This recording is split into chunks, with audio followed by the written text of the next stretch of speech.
Stefano Monti. Yes. Thank you so much for having me here at the IAEA Climate and Nuclear Inaugural Conference. Yeah. This is extremely exciting. What an incredible event. You played an instrumental part in even bringing this together, so thank you again. Well, my pleasure. And I can't wait to hear about you.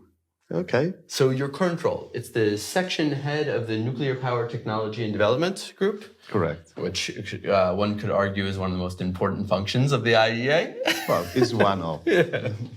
But before that, tell me, where did you get your nuclear inclination, your nuclear experience? You're Italian? Yeah, I'm Italian. So tell me about that. Well, I think that I developed this interest still when I was at the high school. Well, I was always very much interested in physics, mathematics, and science at large. So when I had to decide for my university course, I think, well, let me see what are the different options. Of course, there were physics, mathematics, but also engineering. And well, in selecting the course, of course, I also took into account the possibility offered by the labor environment. At that time, Italy was very much engaged on nuclear. We had 4 nuclear power plants in operation. When was this? What year was this? Well, this was a 76 when I finished my lycée, my scientific lycée, and I had to take the decision regarding university. So at that time, there were already 4 nuclear power plants in operation in Italy of different technology. A very broad, really broad R&D program, even on advanced technologies for nuclear. And above all, I think that there was an energy plan around 76 or 77 with the plan to build some 20 gigawatt electrical in the country. That would have been amazing. That would have been so, what France did, essentially. Well, it means that there is a future for this technology, in particular in my country. Even if from the very beginning, I always tried to put things at least in a European, if not an international perspective. And then actually this particular, let's say, characteristic of the nuclear sector was always something very much appealing for me. Yes. Okay? So from the very beginning, I wanted to, my aim was to work in an international context, to participate in international projects, not necessarily, of course, possibly with the engagement of my country. So, but anyway, the international dimension was always a very important issue that I always considered whenever I decided something about my professional career. And this makes sense because it became a very real issue to you early in your career when Italy, despite having this incredible intellectual talent around nuclear, decided to not move forward with nuclear power anymore. Well, actually, this was not exactly the case when I started my professional career, because I concluded my university studies in '82, and then I was hired in the biggest industrial company on nuclear in Italy. Was actually a sub-company of the big group, Ansaldo Group of Italy. And it was a company specifically created to develop, design, and then also realize advanced reactors. And this was before Chernobyl, so it was 82, 83. And at that time, we were really completely, engaged in as I said, also in advanced technology. And I started working, I would say, in one of the most advanced reactors of that time. Was a material test reactor with a fast neutron spectrum. So really, even today, they are considered one of the most advanced technology in nuclear. And I had really the pleasure and the advantage to have the possibility to work on the design and then a realization of this material test reactor. I was in particular responsible for the shielding and neutronic design of the reactor. Let's talk about fast reactors for a second, actually. Yeah, sure. Because it comes back up. We're still trying to build new fast reactors around the world. Yeah. So for the audience, fast reactor, the neutrons are moving at a higher speed. So they're behaving differently in the reactor. And in order to move at that higher speed, they can't have a moderator that brings them down to the thermal spectrum, let's say like water. So you need a different coolant in your system. Yeah. So what coolant were you working with? Well, at that time, I was we were working on the development of a sodium-cooled fast reactor. Okay. Sodium is the, let's say, the coolant for fast reactors, which for sure has for which we have a large experience. Sodium-cooled fast reactor were operated, I would say, since the very beginning of the nuclear era. Because of the physics behind the fast reactors was very well known. With Fermi and whole his group. So of course, it was the possibility to realize a fast reactor was clear from the very beginning. But for technology reason, the design of a fast reactor using sodium is let's say, less challenging than using other possible coolants. It's possible to use also other coolant, which, as you say, they have all the characteristic not to moderate the neutrons, because the neutrons should remain at high energy, so there should be no moderator in the system. Sodium is one of these medium, but there are also other, for instance, over the years, scientists and the engineer have also proposed lead and lead bismuth, also gas, recently also molten salt. However, it was clear from the very beginning the many advantages of sodium, and also, of course, the few challenges posed by this coolant, because it's a coolant which react with water and air, react from the chemical viewpoint. So, of course, it's not trivial to manage and to design a reactor, which on one side you have to keep under control the radioactivity and the reactivity of the system, and on the other side you have a coolant which can chemically react with air and water. However, sodium has a fantastic characteristic. Like what? What do you like? What's great about sodium? For instance, heat transfer, okay, and the fact that is liquid at relatively low temperature, and it boils only at a very high temperature. So there is a huge operational there range. Is a huge, exactly. There is a huge, let's say, range of temperature temperature range for operation, and many other. There are hundreds of characteristics that one has to consider for a coolant. And the main one is that, let's say, the neutrons interacting with the sodium, lose only a few percentage of their energy. And so it's a very good coolant for fast reactors. And then with these fast reactors, some of the ones I know they're building now is just to test materials at a higher neutron flux. Is one of the other... There are two industrial sodium-cooled fast reactors in this moment in operation. Okay, so tell me about those. Yeah, well, they are in Russia, because Russia, I would say, has been the country more consistent in using this technology. It means that they never abandoned the fast reactor technology. So they've maintained expertise over the last 60 years. Exactly. They maintained the expertise, and even with the realization, because it's very different to maintain expertise, which was also the case in other parts of the world.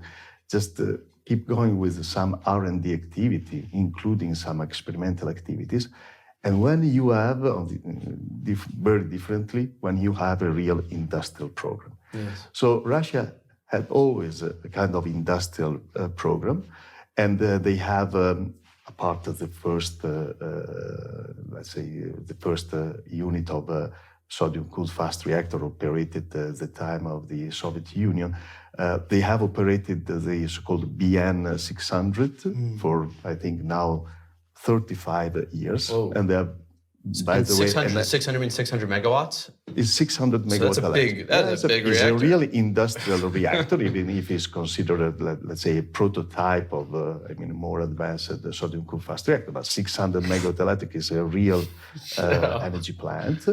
They have, by the way, an excellent record in operation without major issue in the operation of the reactor. And then, a few years ago, they have also put in operator a bigger plant, the BN 800, which I well remember is 840 megawatt electrical, in the same site, close to Ekaterinburg. And in this way, they maintain really a pathway of development for sodium-cooled fast reactor. And I have to say that Russia is also a particular case because they have also developed in parallel an alternative technology for fast reactor, which is the heavy metal liquid technology. There are different options for coolant in this area. The coolants which are considered more promising are lead bismuth, which is an eutectic, so an eutectic between lead and bismuth, and the pure lead. And the eutectic means that you've combined two different elements, and thus they have a lower melting point than previously. Correct. Very good. Yeah. Actually, if you take lead, the melting point is around 300 and something degrees C. While the eutectic has a much lower melting point. Well, I hope not to be to make mistake. It is around 123 degrees C. Okay, and this is an advantage. Of course, yes. This is an advantage. And not much higher. Unfortunately, than room there are, as usual, like in every other field of science and technology, there are always drawbacks. The drawback is that using bismuth, through irradiation, you generate polonium, and polonium is an alpha emitter. So, of course, when you manage this coolant, you have to be very careful from the radioactivity viewpoint. But the interesting case is that Russia not only has developed the technology with R&D, with some experimental facilities, even creating, let's say, a group of researchers and engineers particularly skilled in this technology. But they have also operated some reactors in lead bismuth. Okay, and they were, for submarine propulsion. So they developed, if I well remember, 8 what we call in Western countries alpha class submarine, which were powered by lead bismuth fast reactors of some 100 megawatt. And is the advantage of that just higher core power density, so it's a smaller thing that you can fit in your submarine? Well, this is specific of I would say, any fast reactor, okay? That they are particularly compact, and they may be compact just because of the coolant that they are using, that they are particularly performant from the let's say, heat capacity and heat transfer viewpoint. And for that, you can also keep the system particularly compact. Cool. So, so you got a taste of fast reactors early on in your career. Where did it progress from there? Well, then what happened? Well, just describing a little bit my up and down, let's say, in my professional career. We were at that time in '86. We were almost at 90% of completion of the realization of this material test reactor, which was hosted by a research center of IAEA, the research institute where I've been working for a long time. And then, unfortunately, Chernobyl happened in April '86. This was clearly a shock, I would say, at least but for the whole world, but in particular for my country. So it was decided to have a referendum in order to accept or reject the use of nuclear energy in the country. How come that's the reaction to an accident, is to put it up for public vote? It seems to me that when something with great technical complexity occurs and a policy decision needs to be made, you don't really want the gut reaction of the people. You want the experts that the people voted in to think about things with a cool perspective. It seems to me like referendums should only be allowed when the public is cool and has had a lot of time to think, not like in the heat of emotion. Well, let's say the experts are not voted by the people. The member of the parliament are voted. But right, I understand, then they get I understand your point that in a country... The experts work for the people. Exactly. Right. Experts were educated in particular to manage that particular technology, so people should trust them.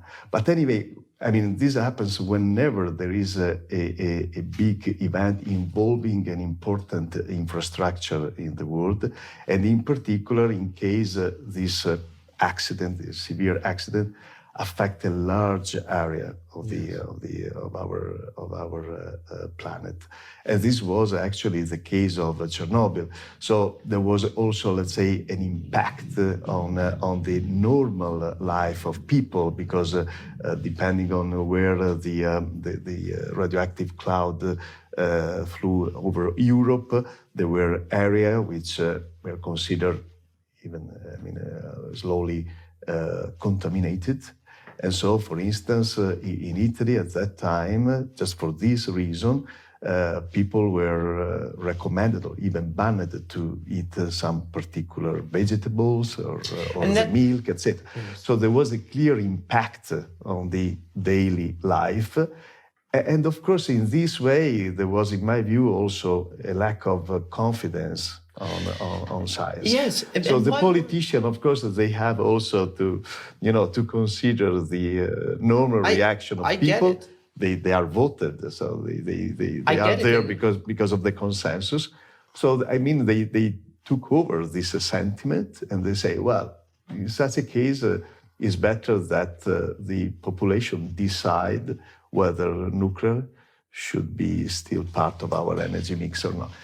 It is very questionable, of course, because to which extent people are informed in order to take a correct decision from scientific, technical, economic viewpoint, a decision which may affect also future generation. Because when you, in a country, you decide for the energy mix, you take decision. I'm so glad you just said energy mix, because that's the point. The referendum wasn't what should our energy mix look like, and let me teach you a little thing about each power source. Coal has air pollution. No, it was not so complicated. It was, would you like nuclear still or not? And so that's not a fair way. It's almost it almost biases, it predisposes the public to a particular way of looking at things. Well, I tend to agree with you, but I also understand, of course, in a democracy, the engagement of the public opinion is an important factor. And in any case, then, you understand, if you want nuclear, it means to realize a big infrastructure, which had to be located somewhere. Yes. Okay, so you always need, at the end of the day, consensus, at least at local level, where the infrastructure we will build. Is not only for nuclear power, is also for any other important infrastructure of the country. We have many different examples, in particular in my country, where people historically are particularly sensitive on some particular big infrastructure of land the use. country. So at the land use. Okay, even because we recognize that the land use in our country is a very sensitive issue. First of all, because of our history. Italy is full of archaeological sites. We are full of masterpieces everywhere. So of course there is a worth of our land, of our any piece of our land. On top of that, our country, despite the fact that we have a sea all around, we are a peninsula, but it's very hilly. 85% of our territory are mountains. So of course there is also this aspect to be considered, the reality of our orography. And people were particularly sensitive and also willing to participate to the big decision of the country. So, is there a chance it might ever go back? Is there a chance that Italy might ever have nuclear power? This is a 1 million or 1 billion question. At the moment, I don't think so. You guys still produce so many smart PhDs in nuclear, though. It's crazy. Everywhere I go in the world, everywhere. I'm like, are you Italian? And there's a brilliant nuclear PhD. That's true. That's true. I always joke saying the less nuclear power we do in our country, the more nuclear engineers we have all around the world. Sometimes I get astonished when of course, I travel all around the world. Yes. I find nuclear engineers, Italian nuclear engineers, yes. And we are always, receive joke on that. So, well, I would say. The reason, there are different reasons. First of all, there is clearly an history, of a very solid, robust scientific environment in the country. Historically, we have a very good university. And in particular, let's say, nuclear science, is part of our history. Okay, we had big scientists like Enrico Fermi, but was actually is clearly one of the father of the use of nuclear energy. And then, of course, this created also schools. Okay, so even both in the university and also still in several research institutes. There is a very strong knowledge and understanding of the nuclear technology and the nuclear science. They are very well prepared professors. And of course, they have transferred this know-how to the students. And then I think that there is, then of course there are internal mechanisms in our, let's say, educational system which allow to go ahead with education and training, despite the fact that there is not a nuclear industry, a dedicated industry, which anyway remain, of course, a big limit, a big burden really to involve more students. And then finally, I think that again, it may come from our culture. We like, a complex system, and we like challenge. And nuclear, even if it's clearly is a mature technology that we can use nowadays wherever we want, it remains a pretty complicated science and technology. With a lot of interface, is a multidisciplinary very multidisciplinary, field. Yes. And I think that still the young people are fascinated by this fact. The fact is that when you deal with the nuclear system, is a complex system where you have to consider neutronics, thermohydraulics, materials, mechanics. The integration of these different pieces. And then over time, things change over time. It's like the only system that fundamentally is if you think about a car is also complex. It's got it's got coolants, it's got material stress, it's got everything. But to have the chemistry change over time of the fundamental heart of your system, it's just so interesting. Yes. It's a very complicated. It's a non-linear system, so of course it means that introduce also from the mathematical viewpoint. Yes. There are always interesting, let's say, part to be considered and further developed. And the possible option. Nowadays, we are using, if I well remember, only 17 different concept, okay? But the combination that you may have in terms of different nuclear fission system are hundreds. Okay, so the possibility you may be really creative in our field, because and actually this is what is happening now with also this new start company, which are developing a very innovative system. I would say putting really creativity and using different combination of material, different combination of system, because nuclear allows that, and allows that because of this complex nature, intrinsic nature. Do you get particular insight into that, into your job now, to see all the different things that are happening across the world? This is one of the advantages to work at the International Atomic Energy Agency. The fact that you interact, with 171 countries in principle. So of course you really have the possibility to have the broader spectrum of what's going on in the world. In particular, I'm responsible of a program which is devoted to advanced reactor and non-electric application of nuclear power. Non-electric. So of course it's part of our job. I mean, my job, and of course the work of my collaborators, to network with the rest of the world. And first of all, one of our main mission is to provide the forum for exchange of information.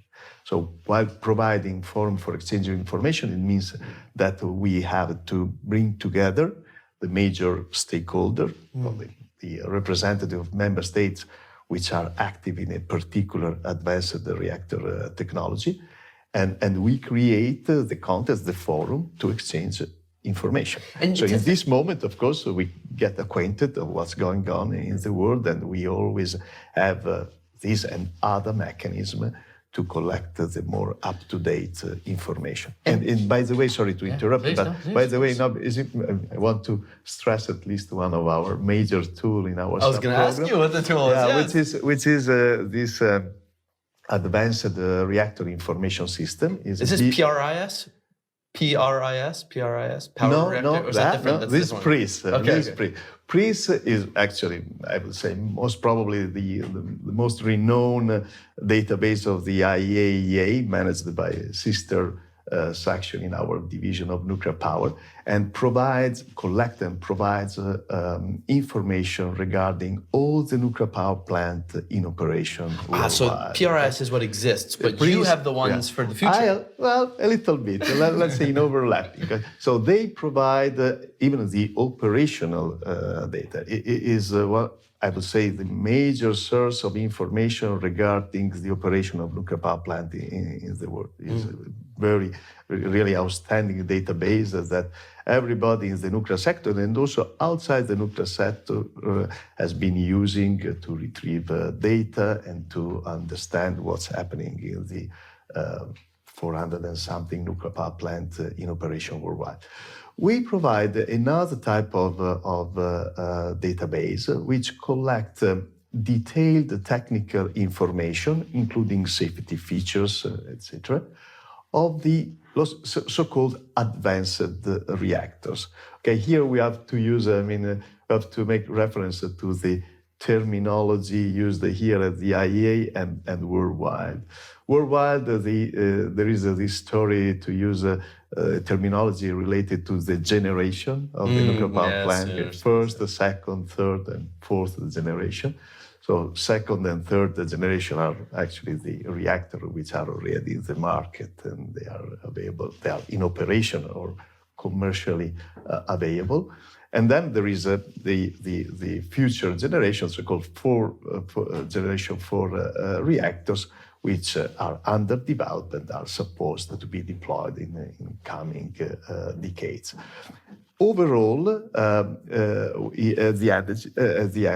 IAEA, we call advanced reactor something which is between, say, generation 3 reactors and Gen 4. Okay, everything included in this 2 generation, plus something in between, because now we have also the so-called small, medium-sized or modular reactor. Yes. So, so we were talking about non-electrical applications of these you still call them power reactors, but just non-electrical Yeah, applications. there's still a power application because you need a nuclear power reactor in order to implement. And so what are some of these applications that we look for? We look for high temperature steam for, I guess, different industrial processes. Also. What are some other applications for? Well, hydrogen production, for instance, of course, because of course, if you have a high temperature, then you can use chemical reaction, which are efficient at high temperature, and with that you can generate hydrogen, and then using hydrogen for very different application. Transport, okay? If you use a fuel cell, in this case, you have a very clean way to provide transportation using hydrogen. And the idea right now is that the Earth, society, we already do produce a lot of hydrogen, but it's in a very dirty format. We're using the fossil fuels to produce hydrogen. Yeah. Well, for instance, the reforming, you can produce steam, methane reforming. But then you have CO2 emissions. And so the idea is, if we have an alternative way to use hydrogen, hydrogen is also a very energy-dense chemical way to carry fuel from one place to another. And so it's an ideal substitute in, let's say, the transportation sector, but is another energy carrier. It's not, unfortunately, it's like electricity. Okay, unfortunately, it's not a primary source. So we don't have the mine of hydrogen, as we don't have, unfortunately, the mine of electricity. But otherwise, it is possible to make it from water, right? So you can pull apart the H2O. Yeah, the splitting is really at very high temperature. And that's the idea. And so you need high energy. But in such a case, you need the so-called very high temperature reactor in which the output temperature goes, even. So that's not what you're talking about then. How do you create hydrogen? No, it's still, using some chemical process, but not arriving at the splitting of the water, which can happen only when using very high temperature reactor, which still have under development because we still don't have a qualified material which can operate at 1,200 degrees So C. if we're not operating at the very high temperature, how do we use nuclear to create hydrogen? Where does the H come from? Well, there are from some chemical compound that you react, you bring this compound at high temperature, and then you extract hydrogen. So, so hydrogen is another non-electrical application. Are there others that we aren't considering as well? Yeah, of course. Well, for instance, cogeneration, okay? So, for instance, you use a reactor, the same steam to drive a turbine and then generate electricity, or you use the associated heat for instance, for heating a full city. Okay, so this is an application, of course, very much considered in China, where they are also developing a particular small modular reactor just for this purpose. Okay. And how come we haven't done this already? Let's say in the 1960s, when there was like the heyday of nuclear innovation, and we were building reactors around the US, and then 70s and 80s when we built them around the world, how come there wasn't also an effort? They still needed heat back then for buildings, and there were such things as cogen plants. How come nobody designed a little power block, that you could just put in a basement somewhere and pump steam around your city? How come this wasn't done 40 years ago? No, it was done. The point is that, the cogeneration using nuclear power, already 70 nuclear power plants have operated worldwide in this cogeneration. Okay. Also for desalination, for instance, is another typical non-electric application.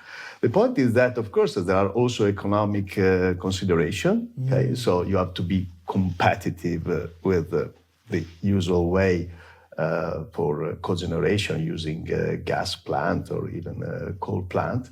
And of course, the competitiveness is always a very important issue to consider in order to be really, viable on the market, on the energy market.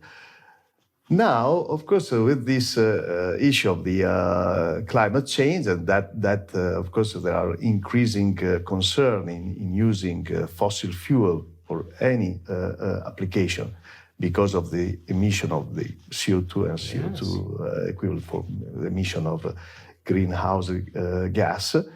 Of course, nuclear becomes more and more interesting to be used because then you can have all this application without emitting CO2. Yes. So, of course, it has also an impact in terms of competitiveness, because if, for instance, we start applying a carbon tax to all the application for which there are important CO2 emission, nuclear slowly becomes more and more competitive with respect to other baseload energy sources.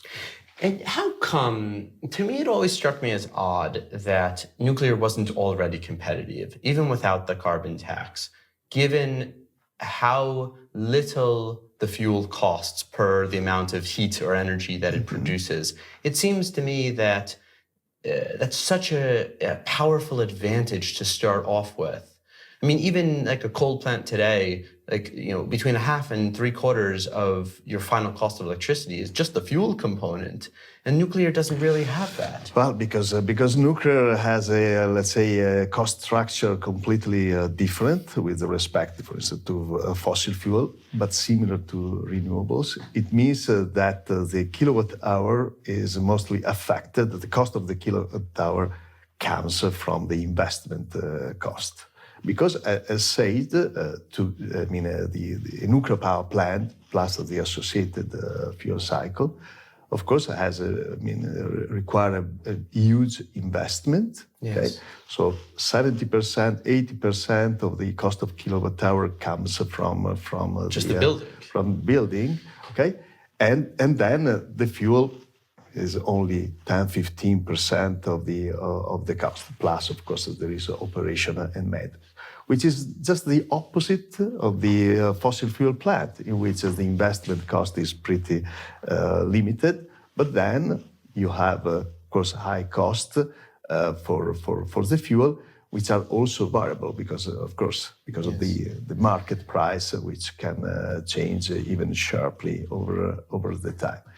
And this, of course, has a lot of consequences, also from the competitiveness viewpoint, because energy system with such a different structure of the cost are managed in a different way by the financial system. It's not only a question of economy; it's a question of how to finance this energy system. So you may understand that it is not easy, above all in the liberalized market, that to find someone who can support the realization of a nuclear power plant whose cost can be in the order of 10 billion or 20 billions. Okay? How do we make sure that the next generation costs less? Well, one of the ways which I've been pursuing recently is to reduce the size of the reactor. Actually, this may have a negative impact on the so-called the liberalized cost of electricity. Okay, because of course, in order to reduce the cost, you make the tendency was to pursue the economy of scale, to make a nuclear power plant bigger and bigger. So you have common infrastructure, and you reduce the cost per kilowatt hour. But what happens? That this big plant requests a big investment. So the idea now is to reduce the reactor and to develop this so-called small modular reactor, which for sure they cannot rely on economy of scale because they are small in capacity. But in the future, they may rely on the so-called economy of series. Okay, if you start realizing a reactor instead of on site, you realize in a factory. Okay, so in realizing the reactor in a factory in principle, you should reduce dramatically the time for construction. And why not in the future to realize this reactor like cars or aircraft, so in series. Yes. In this way, above all, if the market will allow to deploy hundreds of these modules, you can really have an economy of series and reduce the cost of the reactor, and as a consequence have a positive impact even on the cost of a kilowatt hour. Amazing. As we wrap up here, maybe you can just give us, some insight. You've got this incredible, platform being here at the IAEA, getting to, see nuclear around the world. I mean, this really is kind of a central hub for nuclear knowledge. Truly incredible institution, and you're sitting right at the heart of it. Can you put on your magic hat and look forward 10 years into the future and tell me, what do you see? Well, of course, unfortunately, I don't have the crystal ball, even if I have the fortune to have the possibility to look at the situation worldwide, and in particular to work in the field of advanced reactors. Well, I would say that in short, medium term, the expectation is that we will have a significant deployment of so-called evolutionary reactor, this Gen 3, Gen 3 plus reactor already available on the market. Of course, the deployment, very much depends on the policy in the different region of the world. Okay? There is great expectation to have a large deployment of this reactor, in particular in Asia, and in particular in China, but also, for instance, in India, to continue use, advanced reactors in Russia, which still nuclear energy is a significant percentage of their energy mix. In other part of the world, in the liberalized market, there is this issue related to financing big construction. So slowly, when the SMR will be available, in my view, in the next 10, 20 years, we will see in different parts of the world also the use of SMR. Why not in integration with the renewables? SMR has this advantage to be flexible, so to be particularly suitable to be coupled with renewables. So for instance, in many parts of the world where there is a high penetration of renewables, which anyway poses some problem, for instance, for the grid stability. And in any case, at the moment, they still require a backup. When there is no wind and no solar, of course, you have to use another energy source. Well, nuclear power is available and as a clean energy source. And we can couple these, renewables, wind, the so-called variable renewables, with SMR. And then there is also the possibility, what I see is that nuclear power will be introduced also in so-called newcomer countries. Okay? There are already, in newcomer countries, it means countries which never went to nuclear, so they are adopting nuclear power for the first time. There we can see realization both of large evolutionary reactor, like is the case, of course, of for instance, of the Emirates, but also why not in a region of the world in which they don't need a very high capacity, okay, and they have not a very well developed electrical grid.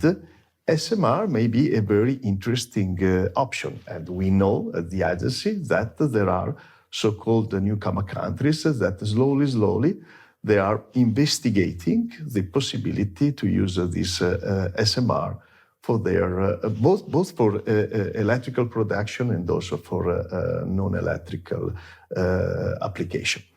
And this is an important part of the full picture. I mean, newcomer countries represent a reality. It's not only the case of the Emirates, now, very soon, large nuclear power plant, evolutionary nuclear power plant will be connected to the grid in Belarus. And then we have Bangladesh, we have Egypt. The moment, as I said, these countries are considering large water reactors, which are already in the market. But there are other areas of the world which may really consider, for instance, Jordan, Saudi Arabia. They are seriously considering the SMR option. There is an issue. It means that whilst for large water reactor we have a large operational experience, this is not the case for SMR.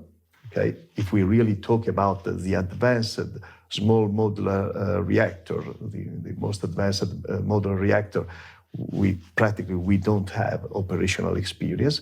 And so you may understand that for a newcomer country, it's challenging to adopt a technology which was not first proved in a well-established nuclear country.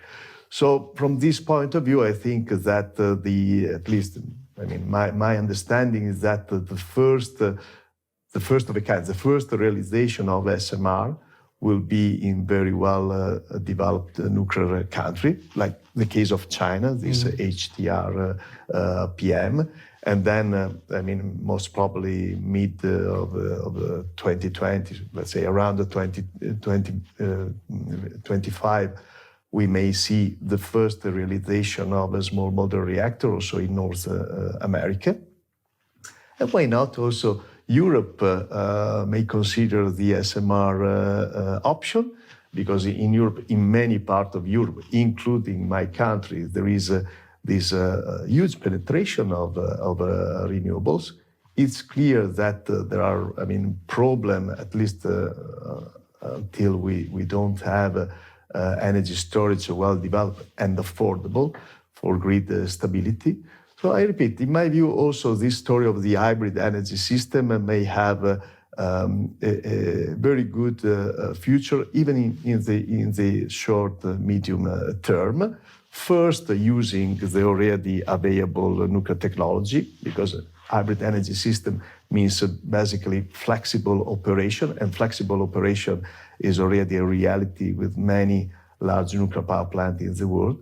And then slowly, when SMR will be also available, will be commercialized, and then also a very good option to be used in this hybrid energy system, which should integrate, in my view, not only renewables, but also all these non-nuclear application, industrial application of nuclear power. So this should be, in my view, the perfect system in which is much more convenient to keep the nuclear power plant always in operation. Okay? And then when, for instance, there is the need to compensate the lack of electricity production of renewables, you do that on the grid using the nuclear power plant.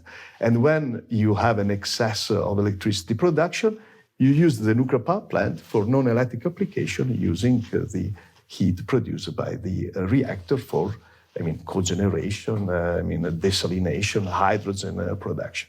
This is, in my view, the future of advanced and clean energy system. And in my view, in that, nuclear can play a relevant role, I would say, all over the world. Stefano Monti, thank you so much. My pleasure.